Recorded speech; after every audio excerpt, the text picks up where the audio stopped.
Welcome to the first episode of Criminal Genius. I am your host, Sam, and today we're going to look at the famous case of D.B. Cooper. For those of you listening that don't know the case, this is one of the most intriguing and remarkable crimes ever committed, and I promise you, at the end of this, you'll have your own theory as to what happened, and chances are it'll be different to everyone else's. The date is Wednesday, 24th of November, 1971. A middle-aged man is carrying a black briefcase towards a flight counter of Northwest Orient Airlines at Portland International Airport. This man identified himself as Dan Cooper and booked himself a one-way ticket to Seattle, which is only a 30-minute flight. Cooper boards the plane and proceeds to light a cigarette and order a bourbon to accompany him on this pleasant flight. Picture yourself your average businessman in your head, because I'm sure this will give you an idea of exactly what Cooper was dressed like. Your stereotype: dark suit, light raincoat, an extremely neatly pressed white shirt and a nice simple clip-on tie. Shortly after the plane takes off, Cooper smoothly hands a note to the flight attendant who went by the name of Florence Schaffner. She took the note and, as you probably would, presumed Cooper to be a desperate man looking for a woman at the worst of times. She ignores the note. Cooper proceeds to tap her on the shoulder and softly whispers, "Miss, you better look at that note. I have a bomb." Wow. Think about your average plane hijacker. One of the stereotypes. Probably a Middle Eastern man believing it's his duty to blow up a plane for Al-Qaeda. This was no stereotype. Flight attendant Florence has the balls to ask him to show her the bomb. Cooper obliges. I can't even begin to imagine how Florence must feel. I'm sure that at this precise moment she believes that this is the day that she dies. But she would be wrong. Cooper wasn't your average terrorist, as I said. He didn't want to kill anyone. He wanted one thing, and that was $200,000 in cash. That's the equivalent of $1.24 million in the present day. This man was a criminal mastermind. He knew he would get caught sooner rather than later, so on top of that he demanded a fuel truck to refuel the aeroplane in Seattle and 4 parachutes. I think you may be guessing what he's going to do now. Florence goes to the pilot, Cooper's demands are met, simple as that. And when Florence returns, Cooper's decided to calmly, coolly put on his lovely dark sunglasses. I mean, come on. This guy is probably and definitely the coolest criminal I've ever come across. He even had the nerve to politely order a second bourbon. And he paid for it. He made sure that the flight crew would be given nice meals when they landed. FBI agents had assembled the money, and at 5:39 p.m. the aircraft landed at Seattle-Tacoma Airport. The sun has already set. The cash and parachutes are delivered, and Cooper begins to let passengers off the plane, as well as the flight crew. Cooper even told the flight crew his plan. This was no secret. The pilot gave him advice about what the plane is capable of and obliged to Cooper's instructions on preparing the aircraft. The pilots took Cooper to Reno, Nevada to refuel.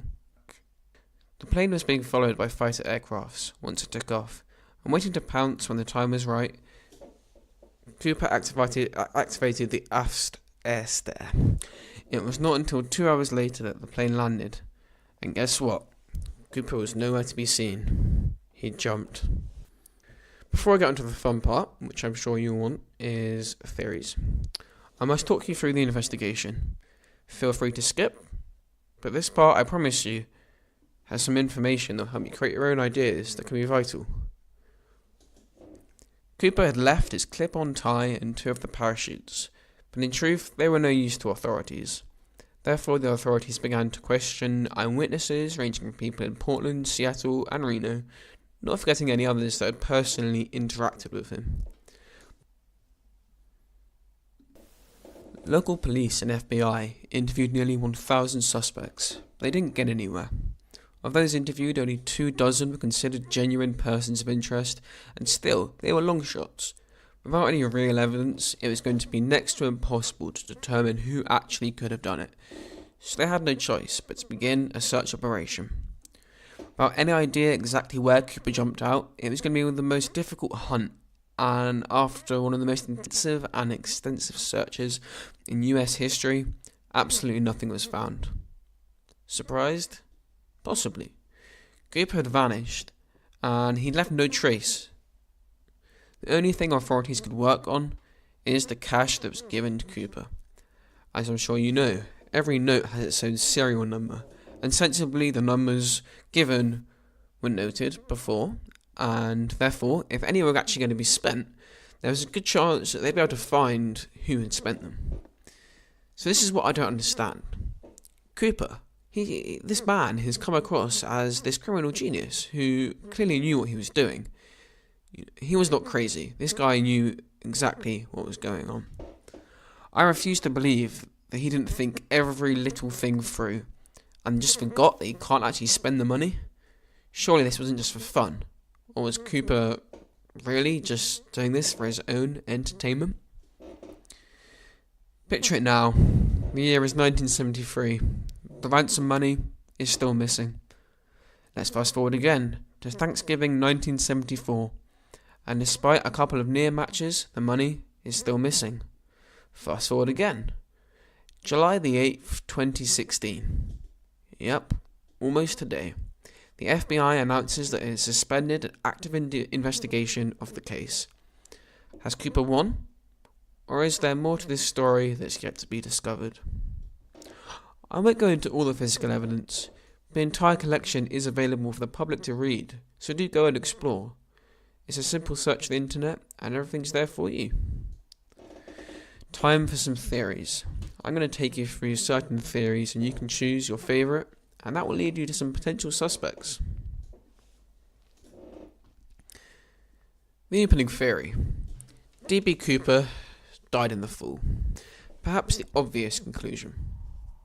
It was understood, eventually, that Cooper was not an experienced parachutist, due to the fact that he jumped out in pitch black night, in the rain, with a 200-mile-an-hour wind, while wearing a trench coat and loafers. He didn't prepare the parachute like a skilled skydiver would, so without doubt it does raise some suspicion. But this isn't all. Picture it in your mind right now. A man, dressed for air travel, jumps out of a plane in winter, with likely no accomplices, in the middle of the night. Could he really survive? According to many agents, he probably never even got his chute open. I don't buy this story. The guy was too cool, and to meet his demise, failing to open his chute, I'm not accepting that. This man was more prepared than they're making him out to be. But what do you think? Theory number 2.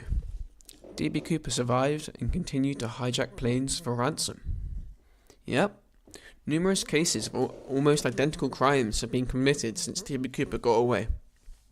This has led to numerous suspects, as the majority have been caught. But the question is, was Cooper too clever to get caught? Copycats are common. People wanted fame, and were willing to take the fall and the fame of being D.B. Cooper. I'm not so sure about the theory, but we do have a suspect here. D.B. Cooper, the serial hijacker. It's possible, that's for sure. Here's a name for you. Richard Floyd McCoy Jr., an Army veteran who staged the best-known copycat hijacking, demanding $500,000 this time, and all had gone to plan, except he left his fingerprints on a magazine and his handwriting on the instructions. An expert figured out that it was McCoy's handwriting, and sooner rather than later he was handed a 45-year prison sentence. McCoy actually escaped prison only to be killed in a police shootout. I encourage you to look up Richard Floyd McCoy Jr. and look at his photo. Compare it to Cooper's photo. I mean, there is definitely a similarity there. You look at the eyes, you look at the ears. It's eerily similar. But I think we may find that he's not the only person that looks similar to Cooper. Theory number 3. D.B. Cooper was a woman. Yep, that's right. Surely that's impossible though. Well, probably. Maybe it was the perfect disguise, pulled off, and it threw everyone off the scent. Maybe a woman even confessed to being Cooper, but it was laughed off, because it was so ridiculous. Well, I do have a name for you. One suspect, Barbara Dayton. Born as Robert Dayton in 1926, she served during World War II, and after her service she aspired to have a professional airline career but could not obtain a license. In 1969, Dayton underwent gender reassignment surgery and changed her name to Barbara. She claimed responsibility for the Cooper hijacking, saying that she wanted to get back at the industry for not allowing her to become a pilot. So there's a motive. She told authorities where the money was hid, but they went on to say that she was lying after fearing arrest. So, yes, it seems unlikely, but she gave them a place where the money was hid, and I can't find anything about saying, was that ever searched? Was anything found? Probably not, but it's questions. Theory number 4. D.B. Cooper was also the Zodiac Killer. For those of you that aren't aware of the Zodiac Killer, this is a serial killer who operated in Northern California from the late 60s to early 70s. He remains unidentified. He is also rumored to have killed in Nevada, so not a million miles away from the area that Cooper operated in. This does seem a little far-fetched, but I encourage you now, look at the sketches of D.B. Cooper, and look at the sketches of the Zodiac Killer. Again, similarities for sure. Well, I have a suspect, and this isn't one that has got a lot of media attention, and it is one that took a little bit of digging to find. But, here we go. And I must say, this is my favourite theory. It's probably impossible and plausible, but it's just interesting. Stephen Douglas Stanislaw, a guy who flew planes early in life, and his father was also an airmail pilot. The Zodiac Killer piloted planes and went on airmail flights with his father, so there's one similarity. Stephen Stanislaw murdered his father in 1979, but was deemed insane and therefore not guilty. A family member provided this information, but obviously she would need more than just her opinion to get any conviction here. She also claims that Stephen was in the right area at the time of the D.B. Cooper hijackings and the Zodiac killings, and she is convinced that Stephen Douglas Stanislaw, D.B. Cooper, and the Zodiac Killer are all the same person. Honestly, I don't buy the theory, but it's fun to imagine. Theory number 5. D.B. Cooper has gone on to live a successful life. As far as we're aware, Cooper could well have gone on to make a great career with a proper job that doesn't involve hijacking planes. This doesn't mean he was never considered a suspect, but with nothing to go on, the police may well have let go of Cooper when he was right in their hands. Here's a name: Walter R. Reeker. This is my pick of the suspects meeting this theory. He confessed to a friend in 2008 to being Cooper. Yes, just like most of the suspects here. And when he passed away in 2014, he gave his friend the permission to tell his story to the world. To this day, the FBI have found nothing that eliminates him as a suspect, and to add to that, there is a possible witness out there, dubbed Cowboy by Walter. Maybe this is all a trick from Rika, an intention to get people to remember his name once he's passed, but I'm not so sure. Theory number 6. The final theory. Cooper may have been incarcerated. If this is your average criminal, which I don't think he is, he could very well have just gone on to commit even more crimes and eventually get caught. And trust me, when someone's incarcerated, it's so easy for them to just get forgotten about. They're just one of the many criminals in the country. As far as we're aware, what kind of sane person does what he did that night? And maybe even he's been telling people who he is in prison, but no one believes him. Again, it's possible. Here's a name that may fit that theory. John List, a war veteran who died in 2008 while incarcerated. He matched the description of Cooper, and 15 days before the Cooper hijacking, he withdrew $200,000 and disappeared. Found in 1989, he admitted to killing his family, but has denied any involvement in the Cooper hijacking. The FBI no longer considers him a suspect. But, I must say, the coincidences of withdrawing all that money and then disappearing, right around the time of the Cooper hijacking, it's suspicious. That is all the theories, but to end episode 1 of this podcast, I'll throw in one more name. William J. Smith. 43 at the time of the hijacking. He went to aircrew training, had a grudge after not getting pension as the company he worked for went bust. To add to this, an era Daniel Cooper was on a list of alumni killed in World War II from his high school yearbook. That is a possible way that he could have got the name.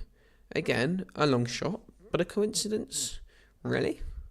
He is believed to look remarkably like Cooper, and the FBI are very hesitant to comment on him as a suspect. It's an interesting one, and one that is difficult to find too much information on, but I encourage you to get looking.